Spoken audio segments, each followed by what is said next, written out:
Chapter 15 Airspace Introduction. The two categories of airspace are regulatory and non-regulatory. Within these two categories, there are four types: controlled, uncontrolled, special use, and other airspace. The categories and types of airspace are dictated by the complexity or density of aircraft movements, nature of the operations conducted within the airspace, the level of safety required, and national and public interest. Figure 15.1 presents a profile view of the dimensions of various classes of airspace. Also, there are excerpts from sectional charts that are discussed in Chapter 16, Navigation, that are used to illustrate how airspace is depicted. Controlled airspace. Controlled airspace is a generic term that covers the different classifications of airspace and defined dimensions within which air traffic control (ATC) service is provided in accordance with the airspace classification. Controlled airspace consists of Class A, Class B, Class C, Class D, Class E. Class A airspace. Class A airspace is generally the airspace from 18,000 feet mean sea level, MSL, up to and including flight level, FL, 600, including the airspace overlying the waters within 12 nautical miles, NM, of the coast of the 48 contiguous states and Alaska.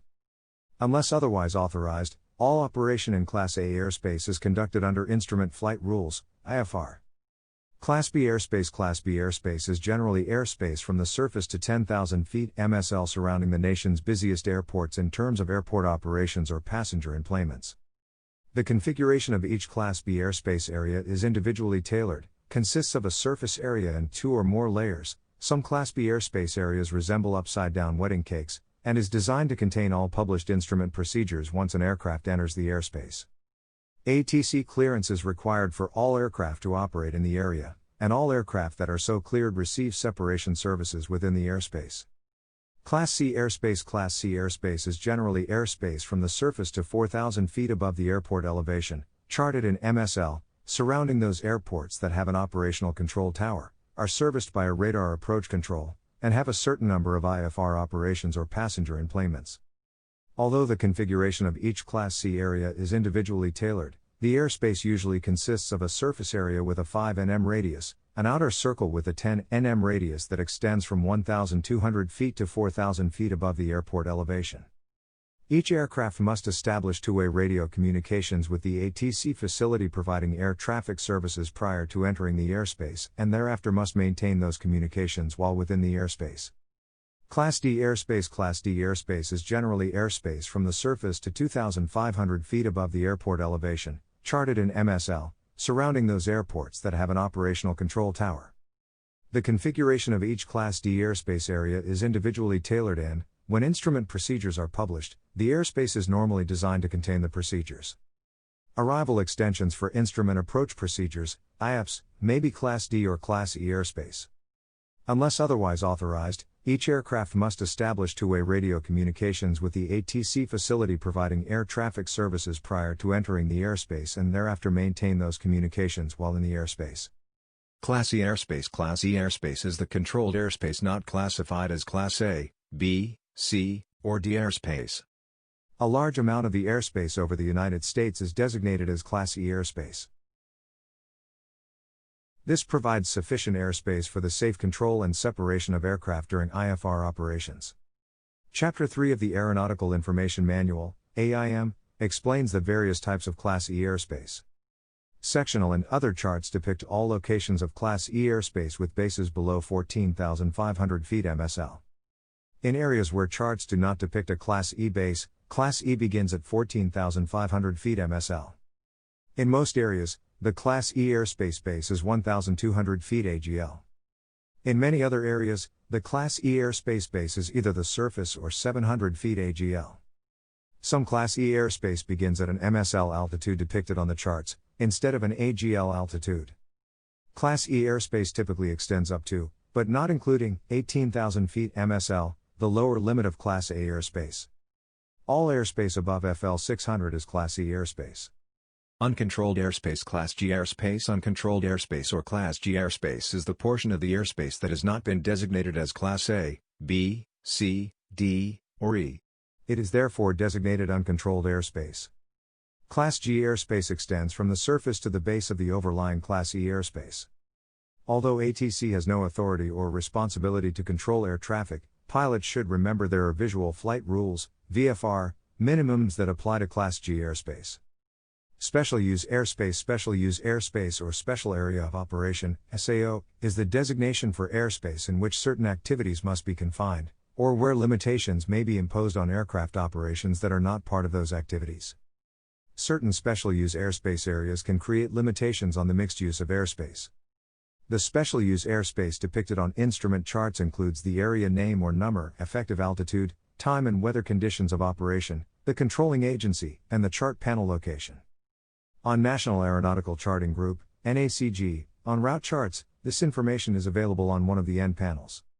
Special use airspace usually consists of prohibited areas, restricted areas, warning areas, military operation areas, MOAs, alert areas, controlled firing areas, CFAs, prohibited areas. Prohibited areas contain airspace of defined dimensions within which the flight of aircraft is prohibited. Such areas are established for security or other reasons associated with the national welfare. These areas are published in the Federal Register and are depicted on aeronautical charts. The area is charted as a P followed by a number, for example, P40. Examples of prohibited areas include Camp David and the National Mall in Washington, D.C., where the White House and the congressional buildings are located. Figure 15.2, Restricted areas. Restricted areas are areas where operations are hazardous to non-participating aircraft and contain airspace within which the flight of aircraft, while not wholly prohibited, is subject to restrictions. Activities within these areas must be confined because of their nature, or limitations may be imposed upon aircraft operations that are not a part of those activities, or both. Restricted areas denote the existence of unusual, often invisible, hazards to aircraft, for example, artillery firing, aerial gunnery, or guided missiles. IFR flights may be authorized to transit the airspace and are routed accordingly. Penetration of restricted areas without authorization from the using or controlling agency may be extremely hazardous to the aircraft and its occupants. ATC facilities apply the following procedures when aircraft are operating on an IFR clearance, including those cleared by ATC to maintain VFR on top, via a route that lies within joint use restricted airspace. 1. If the restricted area is not active and has been released to the Federal Aviation Administration, FAA, the ATC facility allows the aircraft to operate in the restricted airspace without issuing specific clearance for it to do so. 2. If the restricted area is active and has not been released to the FAA, the ATC facility issues a clearance that ensures the aircraft avoids the restricted airspace. Restricted areas are charted with an R followed by a number, for example, R 4401, and are depicted on the en route chart appropriate for use at the altitude or FL being flown. Figure 15.3, restricted area information can be obtained on the back of the chart. Warning areas. Warning areas are similar in nature to restricted areas, however, the United States government does not have sole jurisdiction over the airspace. A warning area is airspace of defined dimensions, extending from 3 nm outward from the coast of the United States, containing activity that may be hazardous to non-participating aircraft. The purpose of such areas is to warn non-participating pilots of the potential danger. A warning area may be located over domestic or international waters or both. The airspace is designated with a W followed by a number, for example, W237. Figure 15.4, Military Operation Areas, MOAs. MOAs consist of airspace with defined vertical and lateral limits established for the purpose of separating certain military training activities from IFR traffic. Whenever an MOA is being used, non-participating IFR traffic may be cleared through an MOA if IFR separation can be provided by ATC. Otherwise, ATC reroutes or restricts non-participating IFR traffic. MOAs are depicted on sectional, VFR terminal area, and on route low altitude charts and are not numbered, for example, Camden Ridge MOA. Figure 15.5, however, the MOA is also further defined on the back of the sectional charts with times of operation, altitudes affected, and the controlling agency. Alert areas. Alert areas are depicted on aeronautical charts with an A followed by a number, for example, A211, to inform non-participating pilots of areas that may contain a high volume of pilot training or an unusual type of aerial activity. Pilots should exercise caution in alert areas. All activity within an alert area shall be conducted in accordance with regulations, without waiver, and pilots of participating aircraft, as well as pilots transiting the area, shall be equally responsible for collision avoidance.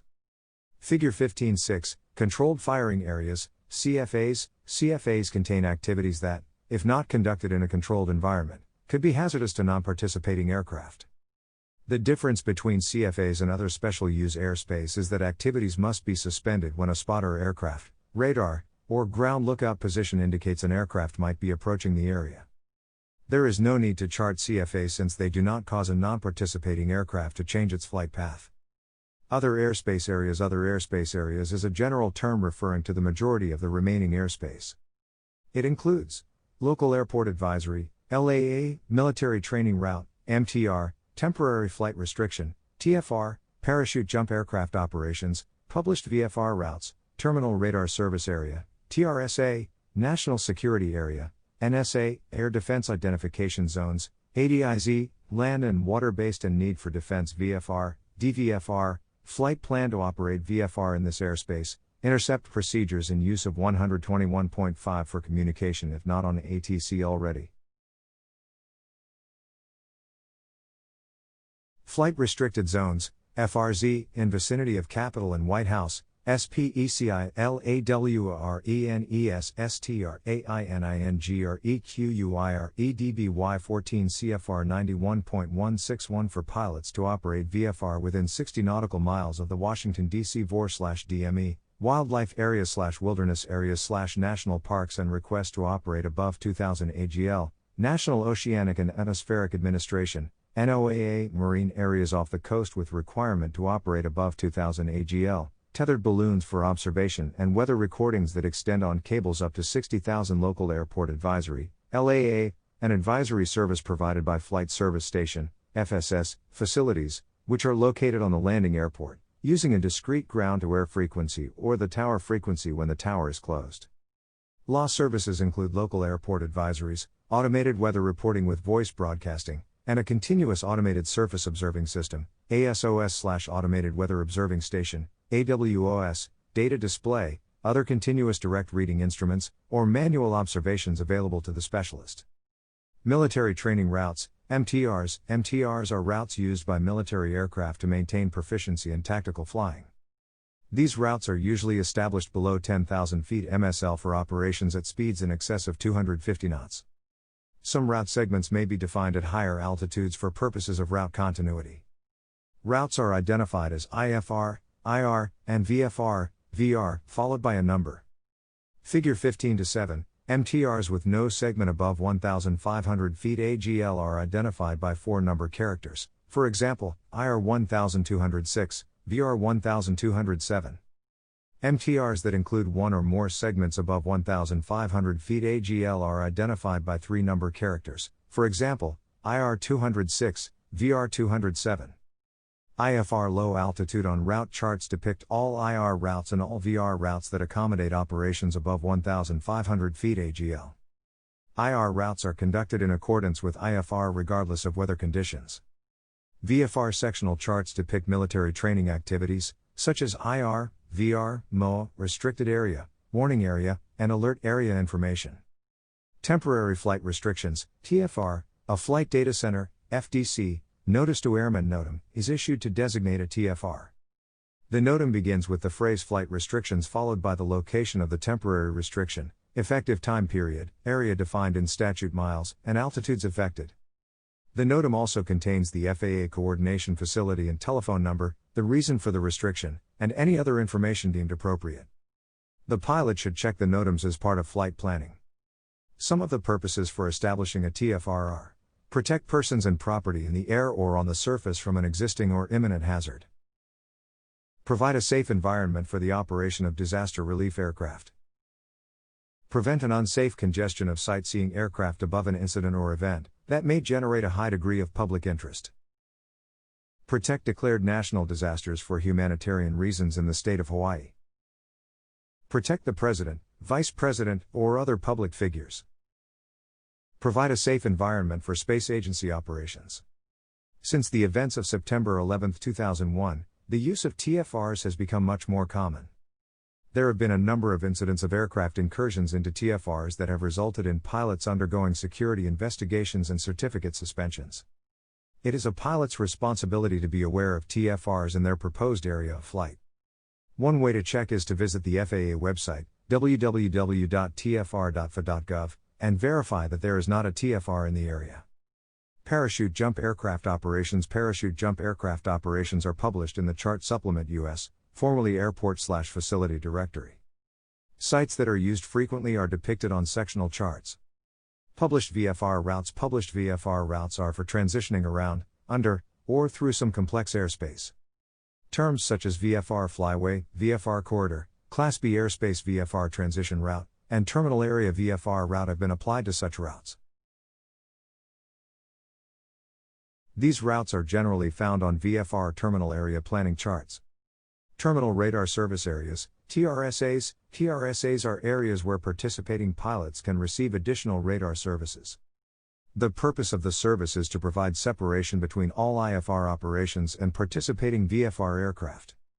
The primary airports within the TRSA becomes Class D airspace. The remaining portion of the TRSA overlays other controlled airspace, which is normally Class E airspace beginning at 700 or 1,200 feet and established to transition to / from the en route / terminal environment. TRSAs are depicted on VFR sectional charts and terminal area charts with a solid black line and altitudes for each segment. The Class D portion is charted with a blue segmented line. Participation in TRSA services is voluntary, however, pilots operating under VFR are encouraged to contact the Radar Approach Control and take advantage of TRSA service. National Security Areas, NSAs. NSAs consist of airspace of defined vertical and lateral dimensions established at locations where there is a requirement for increased security and safety of ground facilities. Flight in NSAs may be temporarily prohibited by regulation under the provisions of Title 14 of the Code of Federal Regulations, 14 CFR, Part 99, and prohibitions are disseminated via NOTAM. Pilots are requested to voluntarily avoid flying through these depicted areas. Air Traffic Control and the National Airspace System. The primary purpose of the ATC system is to prevent a collision between aircraft operating in the system and to organize and expedite the flow of traffic. In addition to its primary function, the ATC system has the capability to provide, with certain limitations, additional services. The ability to provide additional services is limited by many factors, such as the volume of traffic, frequency congestion, quality of radar, controller workload, higher priority duties, and the pure physical inability to scan and detect those situations that fall in this category. It is recognized that these services cannot be provided in cases in which the provision of services is precluded by the above factors. Consistent with the aforementioned conditions, controllers shall provide additional service procedures to the extent permitted by higher priority duties and other circumstances.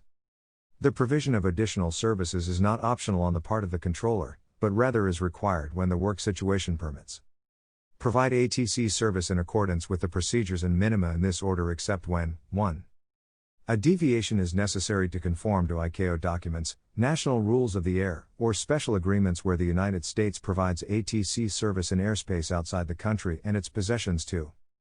Other procedures/minima are prescribed in a letter of agreement, FAA directive, or a military document. 3. A deviation is necessary to assist an aircraft when an emergency has been declared. Coordinating the use of airspace. ATC is responsible for ensuring that the necessary coordination has been accomplished before allowing an aircraft under their control to enter another controller's area of jurisdiction. Before issuing control instructions directly or relaying through another source to an aircraft that is within another controller's area of jurisdiction that will change that aircraft's heading, route, speed, or altitude, ATC ensures that coordination has been accomplished with each of the controllers listed below whose area of jurisdiction is affected by those instructions unless otherwise specified by a letter of agreement or a facility directive. 1.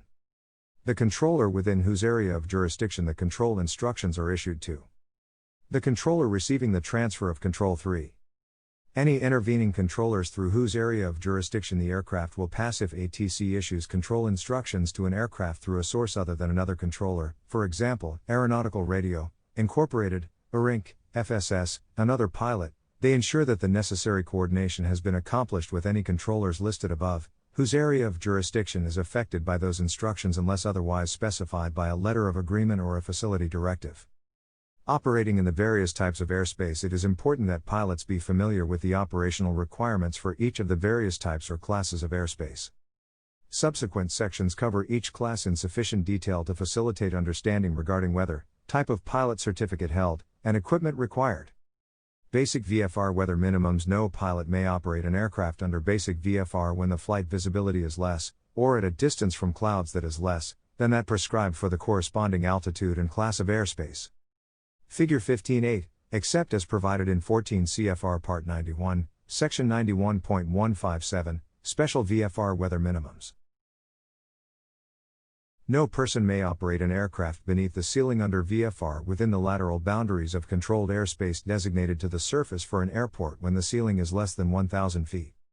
Additional information can be found in 14 CFR Part 91, Section 91.155c.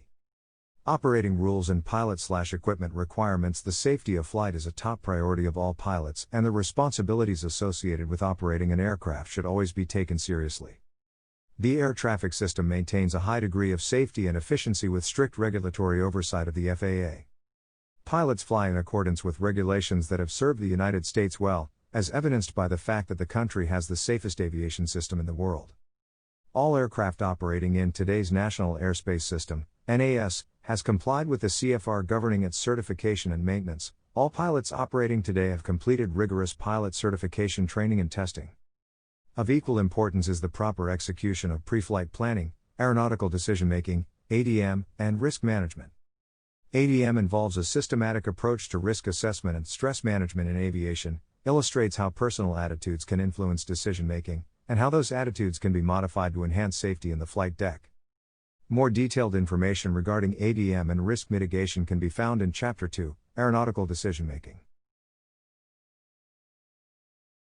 Pilots also comply with very strict FAA general operating and flight rules as outlined in the CFR, including the FAA's important see and avoid mandate. These regulations provide the historical foundation of the FAA regulations governing the aviation system and the individual classes of airspace. Figure 15.9 lists the operational and equipment requirements for these various classes of airspace. It is helpful to refer to this figure as the specific classes are discussed in greater detail. Class A pilots operating an aircraft in Class A airspace must conduct that operation under IFR and only under an ATC clearance received prior to entering the airspace. Unless otherwise authorized by ATC, each aircraft operating in Class A airspace must be equipped with a two-way radio capable of communicating with ATC on a frequency assigned by ATC. Unless otherwise authorized by ATC, all aircraft within Class A airspace must be equipped with the appropriate transponder equipment meeting all applicable specifications found in 14 CFR Part 91, Section 91.215. Additionally, beginning January 1, 2020, aircraft operating in the Class A airspace described in 14 CFR Part 91, Section 91.225, must have ADS-B-out equipment installed, which meets the performance requirements of 14 CFR Part 91, Section 91.227. Class B. All pilots operating an aircraft within a Class B airspace area must receive an ATC clearance from the ATC facility having jurisdiction for that area. The pilot in command, PIC, may not take off or land an aircraft at an airport within a Class B airspace unless he or she has met one of the following requirements. 1. A private pilot certificate. 2. A recreational pilot certificate and all requirements contained within 14 CFR Part 61, Section 61.101d, or the requirements for a student pilot seeking a recreational pilot certificate in 14 CFR Part 61, Section 61.94. 3.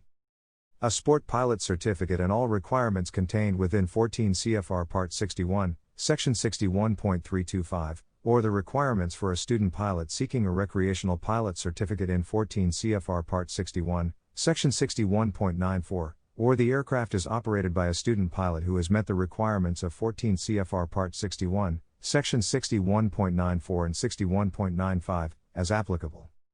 Unless otherwise authorized by ATC, all aircraft within Class B airspace must be equipped with the applicable operating transponder and automatic altitude reporting equipment specified in 14 CFR Part 91, Section 91.215a, and an operable two-way radio capable of communications with ATC on appropriate frequencies for that Class B airspace area.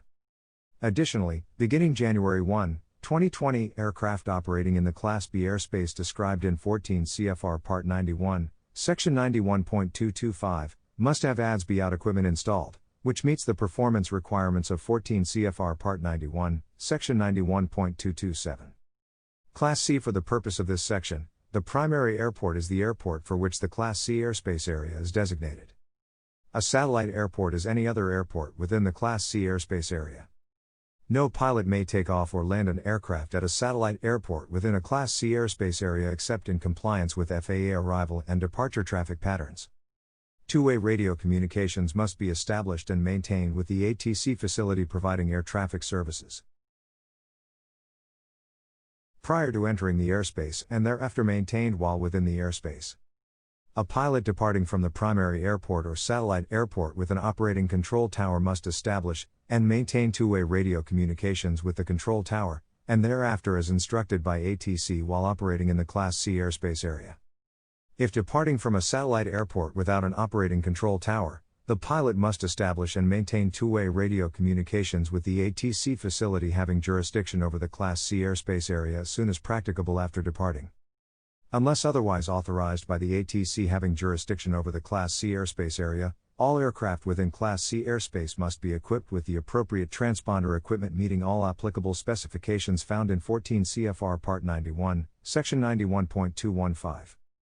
Additionally, beginning January 1, 2020, aircraft operating in the Class C airspace described in 14 CFR Part 91, Section 91.225, must have ADS-B-out equipment installed, which meets the performance requirements of 14 CFR Part 91, Section 91.227. Class D. No pilot may take off or land an aircraft at a satellite airport within a Class D airspace area except in compliance with FAA arrival and departure traffic patterns. A pilot departing from the primary airport or satellite airport with an operating control tower must establish and maintain two-way radio communications with the control tower, and thereafter as instructed by ATC while operating in the Class D airspace area. If departing from a satellite airport without an operating control tower, the pilot must establish and maintain two-way radio communications with the ATC facility having jurisdiction over the Class D airspace area as soon as practicable after departing. Two-way radio communications must be established and maintained with the ATC facility providing air traffic services prior to entering the airspace and thereafter maintained while within the airspace. If the aircraft radio fails in flight under IFR, the pilot should continue the flight by the route assigned in the last ATC clearance received, or, if being radar vectored, by the direct route from the point of radio failure to the fix, route, or airway specified in the vector clearance. In the absence of an assigned route, the pilot should continue by the route that ATC advised may be expected in a further clearance, or, if a route had not been advised, by the route filed in the flight plan. If the aircraft radio fails in flight under VFR, the PIC may operate that aircraft and land if weather conditions are at or above basic VFR weather minimums, visual contact with the tower is maintained, and a clearance to land is received. Class E unless otherwise required by 14 CFR Part 93 or unless otherwise authorized or required by the ATC facility having jurisdiction over the Class E airspace area. Each pilot operating an aircraft on or in the vicinity of an airport in a Class E airspace area must comply with the requirements of Class G airspace. Each pilot must also comply with any traffic patterns established for that airport in 14 CFR Part 93. Unless otherwise authorized or required by ATC, no person may operate an aircraft to, from, through, or on airport having an operational control tower unless two-way radio communications are maintained between that aircraft and the control tower. Communications must be established within 4 nautical miles from the airport, up to and including 2,500 feet AGL. However, if the aircraft radio fails in flight, the PIC may operate that aircraft and land if weather conditions are at or above basic VFR weather minimums, visual contact with the tower is maintained, and a clearance to land is received. If the aircraft radio fails in flight under IFR, the pilot should continue the flight by the route assigned in the last ATC clearance received, or, if being radar vectored, by the direct route from the point of radio failure to the fix, route, or airway specified in the vector clearance.